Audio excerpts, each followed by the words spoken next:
Rejoice, this is the day the Lord has made. I'm Dr. Amanda, and welcome back to Mama Said. Yesterday we talked about the launch. The moment the rockets fire, the umbilical cord falls away, and your child is gone. Today we'll talk about what happens next. The silence. And Mama said, take your burdens to the Lord and leave them there. Not take them, lay them down and pick them up and pick them back up when you going home, but leave them there. Dr. James Dobson called it the blackout period. Just like those early NASA astronauts re-entering the atmosphere, negative ions surround the capsule and all communication is cut off. Mission control, which is us moms, cannot reach the spacecraft. The screens go completely quiet and everyone in that room holds their breath. That is adolescence, that is the college years, that is every season where your child goes somewhere you cannot follow and stops letting you in. And mission control, which is us, is sitting at the screen watching, waiting, and wondering. Is the capsule still intact? Are they okay? Did I do enough? And the silence answers nothing at all. But here's what I need you to hear today. The silence is not the enemy. What you do in that silence, that is what matters. I have to take you somewhere personal today. Her freshman year of college. That is when my blackout period hit the hardest. She was gone, really gone, and the helicopter and me did not know how to land. The daytime was manageable. I stayed busy. I stayed functional. I kept moving. But in the middle of the night, that is where the grip tightened. That is where every worst case scenario lined up and took a number. That is where the mind goes to places it has no business going. 3 a.m. where helicopter moms live. And that's exactly where God met me. It wasn't in a church service, not during a quiet devotional moment with my tea in the middle of the night. When I was most honest and in that dark and quiet place, that middle of the night, he spoke something to me that I have never forgotten. He said, I got her and I can get to her faster and deeper than you can. And then he said, go to sleep. I want you to sit with that for a moment.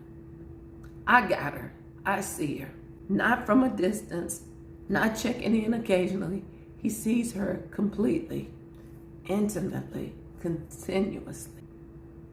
The Hebrew word in Psalms 139:3 is Zara, which means to shift, to examine thoroughly, to know every path.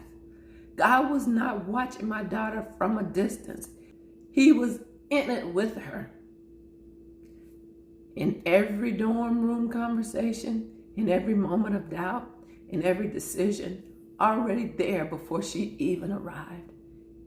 And I can get her faster and deeper than you can. Faster because he's already there. Deeper because he can reach the places in her heart even a mother's love cannot access. That night, as I prayed one of the most important prayers I have ever prayed as a mother, I asked God to give her a personal experience with him, not filtered through my lens, not filtered through her church experience lens, but a raw, real, undeniable encounter just between her and God. And when I prayed that prayer, something shifted. The peace came, but I need to be honest with you about how it came. It did not fall on me like rain. It wasn't automatic. It came when I chose to receive it. The peace was available the whole time. God was already speaking, but peace does not force its way in. It waits for an open hand, an open door. It waits for a decision. And in the middle of that night, I made a decision. I stopped wrestling. I started trusting, I opened up my heart and my hand in the door. And the moment I did, that peace walked in, stood guard at the door of my mind, and it didn't leave. That is the choice I'm asking you to make today. Psalms 55:22 says, cast your burdens to the Lord and he will sustain you. The Hebrew word for cast is SHALAK. It does not mean to gently place. It means to throw, to hurl, to launch it forcefully out of your hands and into his. God is not asking you to politely hand it to him, your worries about your child. He's saying throw it. Everything within you, throw it. Throw it into his hands completely. Get it out of your hands, but throw it into his. And Philippians 4:6-7 tells you what happens next. He says, be anxious for nothing, but in everything by prayer and supplication with thanksgiving, let your requests be made known unto God.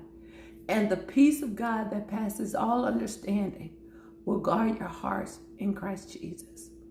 The Greek word for guard is phorio, the garrison, to post a soldier to stand watch at the gate.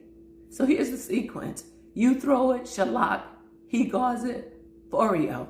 The transaction is complete. And the peace that stands watch will not let your anxiety back through the door unless you open it yourself. So stop opening the door, mama. I had to stop opening the door.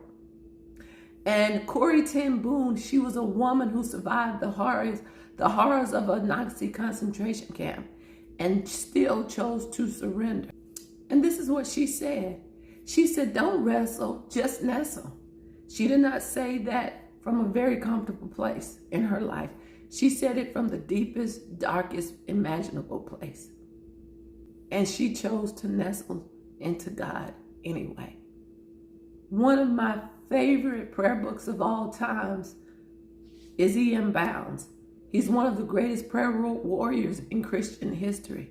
A man who rose before dawn to spend hours in prayer every single day. And he said this, prayer is not learned in a classroom, but in the closet. Your middle of the night is your prayer closet, that dark, quiet room where nobody sees you but God. That is your training ground. That is where the most powerful prayers get prayed. The silence is not wasted. The silence is where we learn to pray. I want to hear from you today. Tell me about your middle of the night moment. When did God meet you in the dark and speak peace over something that you couldn't control? Drop in the comments. Somebody needs to read your story today. If today's conversation is ministering to you, share this with a mama who is up at 3 a.m. right now, wondering about her child. Tag her, send it to her. She needs to know she's not alone. And make sure you subscribe, because what is coming the rest of this week is going to take this even deeper. But here's a few action steps I want you to take today. Number 1, identify one thing keeping you up at night about your child. Name it specifically before God. Don't be vague. He already knows, but there is power in you saying it out loud. Number 2, write out Psalms 55:22 by hand, which says, cast all your cares upon him because he cares for you.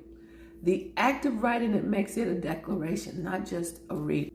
Number 3, pray specifically. Ask God to give your child a personal, undeniable encounter with him, not filtered through your lens, not filtered through their church experience, raw, real, and just between them and God. He'll do it. Number 4, when the peace comes, and it will come, choose to receive it. Say it out loud. I trust you. I leave it here. Be well and be loved. God bless you.